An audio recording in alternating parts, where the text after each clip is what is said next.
রাজধানীর আদ্দিন হাসপাতালের একটি ওয়ার্ডে ৬ নবজাতকের মরদেহ পরিবারের কাছে হস্তান্তর করা হয়েছে।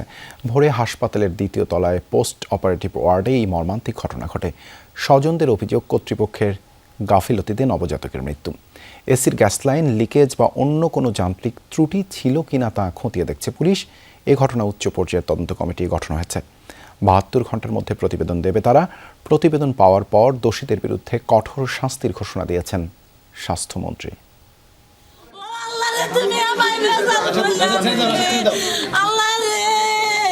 একটি সন্তান পৃথিবীতে একা আসে না, সাথে থাকে কত মানুষের স্বপ্ন। সেই স্বপ্নকে পরম যত্নে আগলে রেখেছেন বাবা, যেন ঘুমিয়ে আছে। কিন্তু প্রিয় সন্তান আর জেগে উঠবে না, এটা জেনেও পিতার চোখে মুখে এক রাশ অবিশ্বাস। এই মানুষটি প্রথমবারের মতো বাবা হয়েছেন, কিন্তু শিশুটিকে বাঁচিয়ে রাখতে পারলেন না। এমন ৬ নবজাতকের আকস্মিক মৃত্যুতে মগবাজারের আদ্দিন হাসপাতাল জুড়ে শোকাবহ পরিবেশ। সকালে আসবো রিলিজ নেওয়ার জন্য, কিন্তু যখন রাত্রে শুনি যে সব অসুস্থ, আমি আর্জেন্ট মোটরসাইকেল দিয়ে টান দিয়ে চলে আসছি। আসার পরে দেখি আমার বেবির অবস্থা খুবই খারাপ। রাতে আইসা আমি কুলে নিলাম, সুস্থ। আমায় তো ভিতে যাইতে দেয় না। পরে আমি মারে বইলে বললাম যে আমাকে বাচ্চাটা আমার কুলে নিতে মন চাইতেছে, একটু আসো। পরে আমি আইসা কুলে নিলাম, আমার সাথে আস্তে আস্তে কি সুন্দর। আমাদের এই বাচ্চা মারা গেছে, এখন এরা আমাকে মেরে ফেলছে আমাদের বাচ্চাদেরকে, ওনারা কোনো অবহেলার কারণে মারা গেছে। হাসপাতালের পোস্ট অপারেটিভ ওয়ার্ডে ভালোই ছিল নবজাতকগুলো, এমন দাবি স্বজন ও হাসপাতালের। তবে কি থেকে কি হয়ে গেল তা বুঝেই উঠতে পারছেন না কেউ।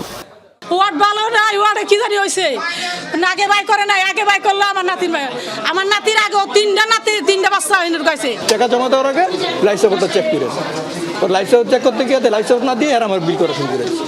আমার বলে টাকা দিয়েছি।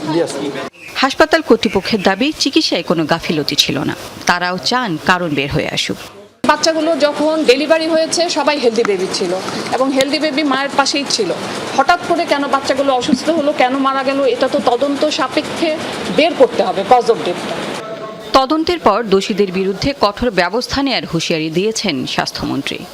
আমরা যথাযোগ্য যা প্রয়োজন, যতটুকু শাস্তির দরকার সেটা আমরা ব্যবস্থা করবো। এটা থেকে অন্যান্য জায়গায় আমরা মেসেজ করবো। আইন শৃঙ্খলা বাহিনীর বিভিন্ন সংস্থা শিশু মৃত্যুর তদন্তে কাজ শুরু করেছে বলে জানিয়েছে পুলিশ। ৬ জন এ পর্যন্ত আমরা যেটা জেনেছি, ৬ জন শিশু ছিল, ৬ জন মারা গেছে। কারণটা কি জানা গেছে? না, কারণ যেটা মানে কি কারণে মারা গেছে কারণটা নির্ধারণ করা সম্ভব নয়। আমাদের সিআইডি এক্সপার্ট টিম আসছে।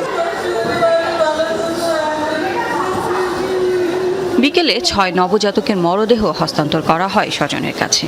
এসো কতটা কঠিন, সন্তান হারানোই মায়ের আহাজারির দায় কে নেবে?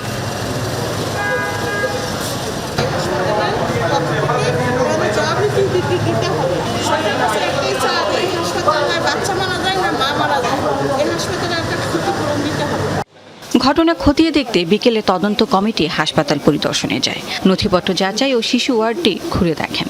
তদন্ত শেষ না হওয়া পর্যন্ত সিলগালা থাকবে হাসপাতালের নবজাতক ওয়ার্ডটি। লাভলি বিথি, যমুনা নিউজ, ঢাকা।